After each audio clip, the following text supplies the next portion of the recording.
नीलाद्रौ शङ्खमध्ये सातदलकमले रत्नसिंहासनस्तनभघनरुचिरं संस्थिति चाग्रजेन भद्राया वामभागे रथचरणयुत ब्रह्मारुद्रेन्द्रवन्द्य सकलगुणसारमेकं ब्रह्मदारु स्मरामि ब्रह्मदारु स्मरामि ब्रह्मदारु स्मरामि ब्रह्मदारु स्मरामि। प्रिय श्रोता बंधु, भक्ति मार्ग तरफ आपण मानक मोर स्वागत। आपण मानक साथी रे बहु दिन मोर संपर्क। आशा करे आपण माने मोर संग छाड़िबे नहीं। सही अवतारी परम पुरुष लीलामय श्रीरामंकर लीला विषय रे किछि कहिबा पई मु चेष्टा करुछि। आपण माने मते सहयोग कले निश्चित मु मो कर्तव्य पथरे आगेई जीवी। सही दशरथ नंदन कौशल्य जीवन त्रेतया जुगर परम पुरुष श्रीरामंक गुणावली उपरे मु आपणक आगरे ही ताहा ठीक मार्गरे परिचालित करि परिबि बोली आशा करुछि। पूर्व अध्याय रे आपण माने श्रवण करिथिले विश्व मोहिनी स्वयंवर स्थल को आसीछंती। नारदंकर मर्कट रूप और भीषणकाय रूप देखि डरी जाई मनरे क्रोध प्रकाश करिछंती। सेठारु जाई अन्य राजा मानक सहित देखिछंती और वर्णमाला हाथ धरी बुलिबाकू लागिछंती, किंतु कौनसी राजा तांकर मन को आसी नाही। ठीक सेतिकी बेले विश्व नियंता भगवान आसी सेठारे पहुंचिछंती ओ तांक हाथरू माला ग्रहण करिछंती। विश्व नियंता विश्व मोहिनी को धरी चली जाइछंती। एहा देखि हनुमान एहा देखि नारद बहु छटपट होइछि। ताकू शिवगण बुझाई देइछंती निजर रूप विषय रे। तापरे नारद क्रोधित होई जाइछंती। ए पर्यंत आपण माने श्रवण करिथिले, आगकू आसंतु जिबा आउ कोन हेउछि संपूर्ण रूपे श्रवण करिबा। भले भवन बबायन दीना पाओहुगे फल पान कीना बिंचेहु मोहि जाओ निधारी देहा होई तनु धाराउ श्राप ममहा। एथर तुमे भल जगारे बणा देछ, एहार उपयुक्त फल पाइजिब, अर्थात तुम कृतकर्मर फल पाइब। मु अभिशाप देउछि जे तुमे जेउ शरीर अर्थात राजा देह धरी मते ठकिल, एथर सेही शरीर धारण कर। कपि आकृति तुम कीन्ही हमारी करी हहीं की सहाय तुम्हारी मम उपकार किन्ह तुम भारी नारी विरह तुम होब दुखारी।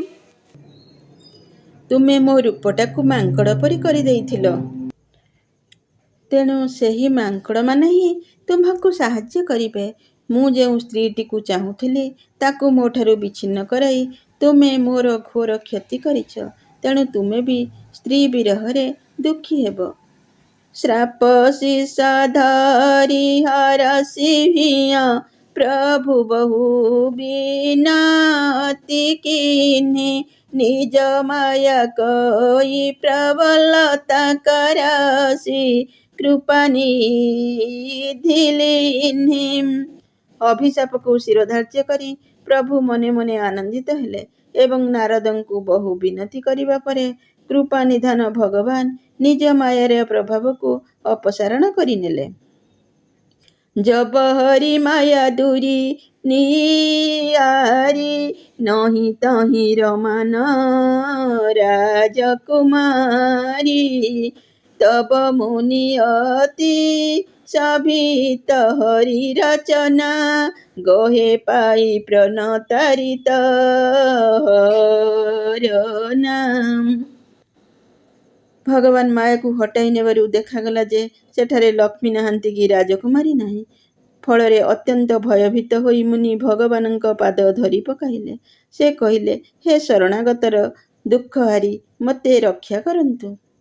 ମୃଷା ହଉ ମମ ଶ୍ରାପ କୃପାଲା, ମମ ଇଚ୍ଛା କହ ଦୀନ ଦୟାଲା, ମୋଇ ଦୁର୍ବଚନ କହେ ବହୁତରେ, କହ ମୁନି ସାପ ମିଟହିଁ କିମି ମେରେ।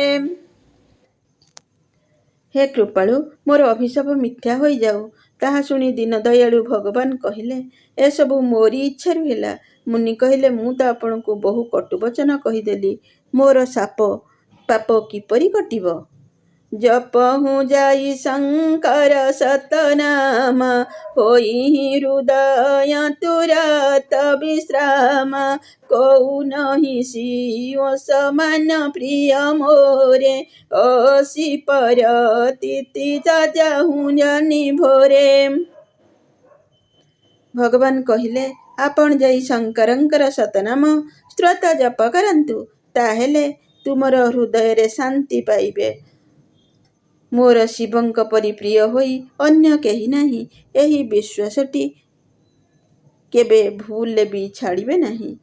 ଯେହି ପର କୃପା ନ କରହିଁ ସୁରାରି, ସୋ ନ ପାଉଁ ମୁନି ଭଗତି ହମାରି, ଅସୌର ଧରି ମୋହି ବିଚାରହୁଁ ଯାଇ, ଅବନ ତୁମ୍ହି ମାୟା ନିୟରଇ।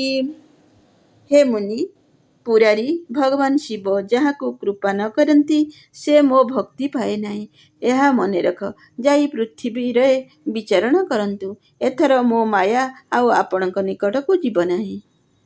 ବହୁବିଧ ମୁନି ପ୍ରବୋଧି ପ୍ରଭୁ, ତବ ଭୟେ ଅନ୍ତର୍ଧ୍ୟାନ, ସତ୍ୟଲୋକ ନାରଦ ଚଲେ କରତ, ରାମ ଗୁଣଗାନ।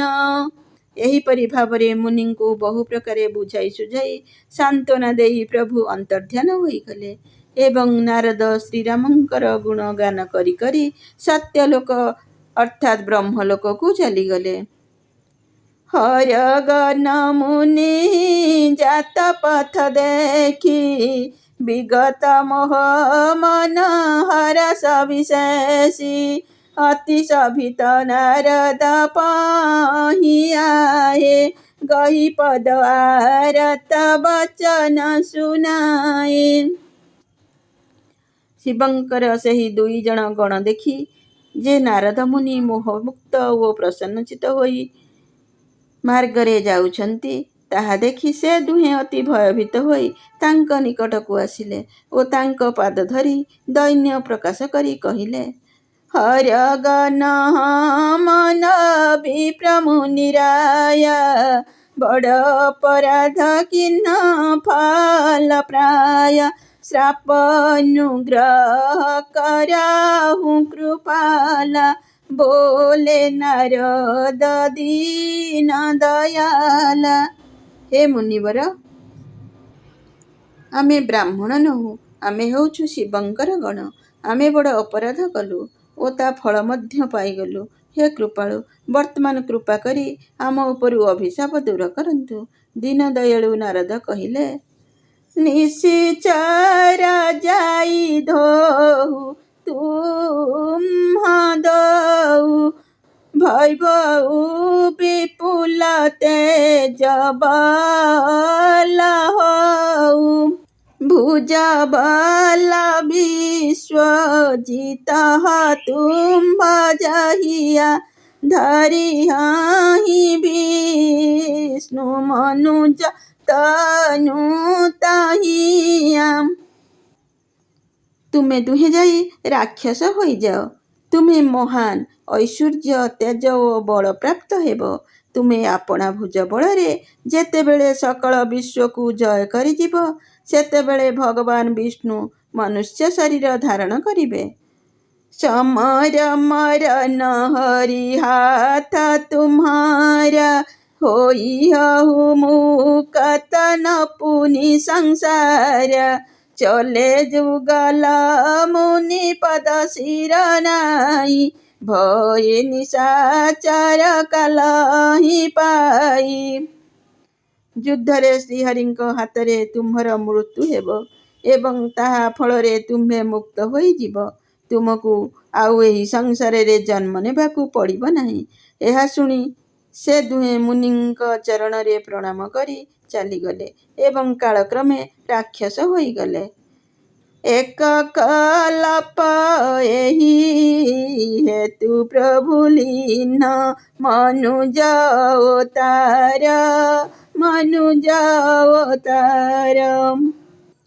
ସୁର ରଞ୍ଜନ ସଞ୍ଜନ ଦୁଃଖଦ ହରିଭଞ୍ଜନ ଭୂବିଭାର।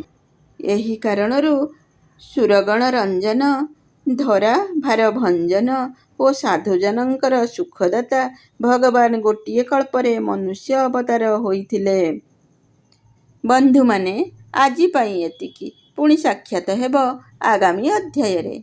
ଭୀମସ୍ୟାପି ରଣୁଭଙ୍ଗ ମୁନିରପି ମତି ଭ୍ରମ। ଯଦି ଶୁଦ୍ଧମଶୁଦ୍ଧ ବା ମମ ଦୋଷ ନ ବିଦ୍ୟତେ। ମମ ଦୋଷ ନ ବିଦ୍ୟତେ।